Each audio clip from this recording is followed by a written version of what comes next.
Jemaat yang dikasihi oleh Tuhan kita Yesus Kristus, sebelum kita beristirahat malam, marilah kita meluangkan waktu sejenak untuk merenungkan sebagian daripada firman Tuhan. Namun sebelumnya kita berdoa. Bapa di surga, kami bersyukur atas kebaikan-Mu yang telah menyertai kami sepanjang hari ini. Tuhan menolong kami, menjauhkan kami dari segala mara bahaya, sehingga banyak hal yang boleh kami lakukan, dan terkhusus untuk memuliakan nama-Mu. Sebelum kami beristirahat, kami ingin merenungkan sebagian daripada firman-Mu, Tuhan, yang menguasai hati pikiran kami, supaya kami dapat mengerti apa yang Tuhan kehendaki dalam kehidupan kami. Dalam nama Tuhan Yesus, kami berdoa dan mengucap syukur. Amin. Saudara-saudara yang dikasihi oleh Tuhan kita Yesus Kristus, adapun firman yang akan kita renungkan bersama, sebagaimana yang ditetapkan, memang merupakan ayat yang panjang. Diambil dari Wahyu pasal 18, ayat pertama hingga ayatnya yang ke-20. Demikian firman Tuhan dalam judul Jatuhnya Babel. Kemudian daripada itu aku melihat seorang malaikat lain turun dari surga, yang mempunyai kekuasaan besar, dan bumi menjadi terang oleh kemuliaannya. Dan ia berseru dengan suara yang kuat, katanya, sudah rubuh Babel, kota besar itu. Dan ia telah menjadi tempat kediaman roh-roh jahat, dan tempat bersemayam semua roh najis, dan tempat bersembunyi segala burung yang najis dan yang dibenci. Karena semua bangsa telah minum dari anggur hawa nafsu cabulnya, dan raja-raja di bumi telah berbuat cabul dengan dia. Dan pedagang-pedagang di bumi telah menjadi kaya oleh kelimpahan hawa nafsunya. Lalu aku mendengar suara lain dari surga berkata, pergilah kamu, hai umatku, pergilah daripadanya, supaya kamu jangan mengambil bagian dalam dosa-dosanya, dan supaya kamu jangan turut ditimpa malapetakannya. Sebab dosa-dosanya telah bertimbun-timbun sampai ke langit, dan Allah telah mengingat segala kejahatannya. Balaskanlah kepadanya sama seperti dia juga membalaskan, dan berikanlah kepadanya 2 kali lipat menurut pekerjaannya. Campurkanlah baginya 2 kali lipat di dalam cawan pencampurannya. Berikanlah kepadanya siksaan dan perkabungan, sebanyak kemuliaan dan kemurahan yang telah ia nikmati. Sebab ia berkata di dalam hatinya, aku bertahta seperti ratu, aku bukan janda, dan aku tidak akan pernah berkabung. Sebab itu segala malapetakannya akan datang dalam 1 hari, yaitu sampar dan perkabungan dan kelaparan. Dan ia akan dibakar dengan api, karena Tuhan Allah yang menghakimi dia adalah kuat.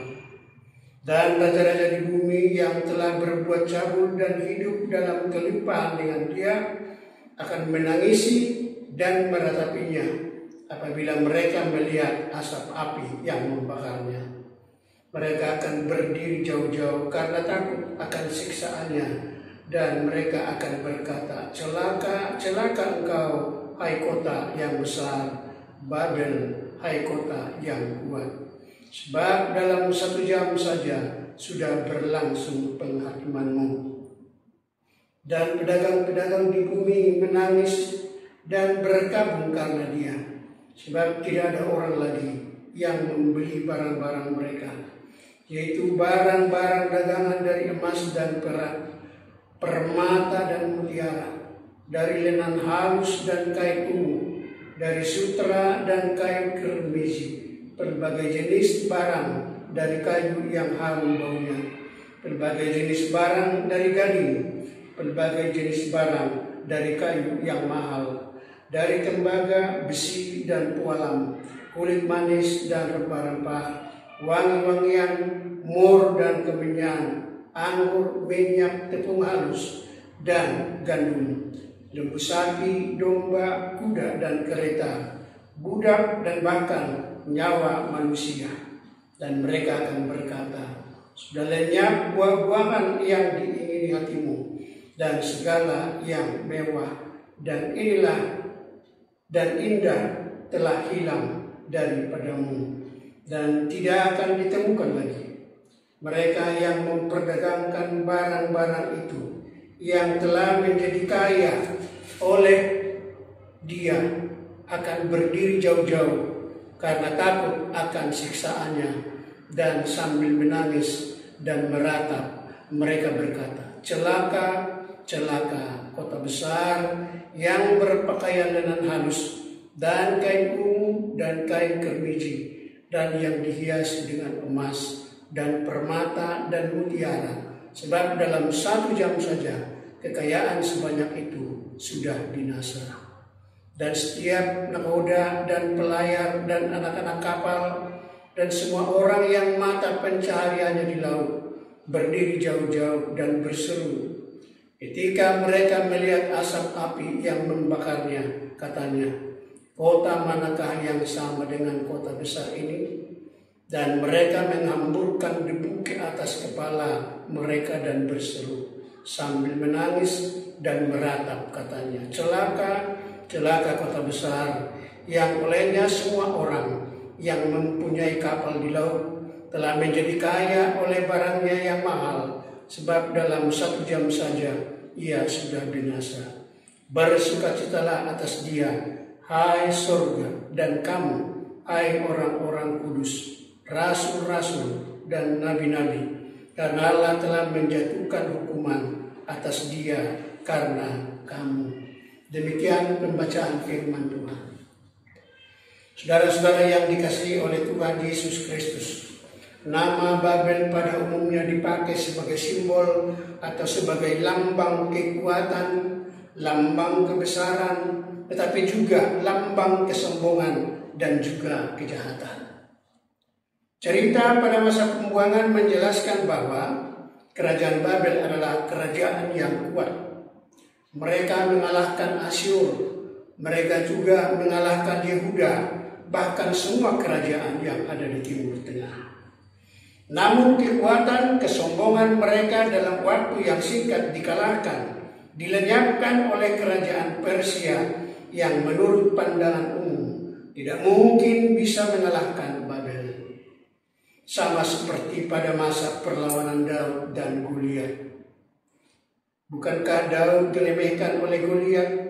Tetapi karena Daud mengandalkan Tuhan, dia mampu mengalahkan Goliat. Demikian juga dengan Persia, karena Tuhan yang memakai mereka, sehingga bangsa itu dapat mengalahkan yang jauh lebih kuat dari mereka. Saudara-saudara yang dikasihi Tuhan, apa yang mau kita maknai dan renungkan dari nats kita malam hari ini? Yang pertama adalah Allah tidak melarang umatnya, termasuk kita, menjadi kuat, menjadi kaya, dan punya jabatan, asal jangan menjadikannya akar kesombongan. Kekuatan itu harusnya kita pakai menolong yang lemah. Kekayaan itu harus kita pakai menolong yang berkekurangan. Dan jabatan yang kita miliki harus kita pakai membina bawahan kita, agar mereka juga kelak bisa menjadi atasan. Yang kedua, saat ini kita hidup di tengah-tengah dunia yang mirip dengan Babel. Banyak manusia yang tidak memakai akal sehat, berjalan tetapi tanpa tujuan, tidak berpikir tanpa akibat dari perbuatannya. Contoh, kita lihat kejadian pada tanggal 8 Oktober kemarin yang anarkis, brutal. Bahkan dikatakan Pemda DKI harus menyediakan dana 65 miliar untuk memperbaiki kerusakan dan harus membuang sampah sampai 150 ton. Coba yang 65 miliar dipakai untuk membantu orang yang terdampak COVID-19. 1 bulan saya rasa itu cukup. Membangun bertahun-tahun, merusak cuma 1 hari. Kita dipanggil keluar dari situasi seperti ini. Sebagaimana yang dilakukan keluarga Nuh dan Lot. Mereka meninggalkan kejahatan yang ada di tempat mereka. dan keluar sesuai dengan panggilan Tuhan. Saya teringat pada tahun 72 semasa saya anak usaha gunung, ada kor yang kami nyanyikan yang berjudul Babel. Dalam bahasa Batak dikatakan, hamu dongan saha persayaan jaga dirimi. Tanoon namar pangguar kon Babeli, haruar mahamu ubang soku, tinggal kon ma ruhu tanoon. Yang ketiga yang patut kita renungkan adalah neraka tidak disediakan Allah bagi manusia, tetapi untuk iblis. Namun bila manusia termasuk jemaat mengikuti iblis si penyombong dan si jahat itu, maka manusia juga akan dihukum Allah dan dibuang ke dalam neraka. Karena itu, selagi masih ada waktu, selagi punya kesempatan, mari kita sama-sama menjauhkan diri dari segala jenis kejahatan. Amin, mari kita berdoa. Terima kasih Tuhan untuk firman yang telah kami renungkan bersama, yang mengingatkan kami supaya kami pintar, pandai untuk memakai waktu hari-hari kami, supaya kami tidak jatuh ke dalam berbagai pencobaan, supaya kami tidak menjadi seperti penghuni Babel, tetapi kami akan menjadi seperti Nuh dan Lot. Terima kasih Tuhan. Meteraikan firman-Mu dalam hati kami supaya kami menjadi pelaku-pelaku yang setia. Di saat kami akan beristirahat, Tuhan yang menjaga kami supaya besok kami boleh bangun dengan kekuatan yang baru. Terpuji nama Bapa kekal selamanya. Di dalam nama Tuhan Yesus. Amin.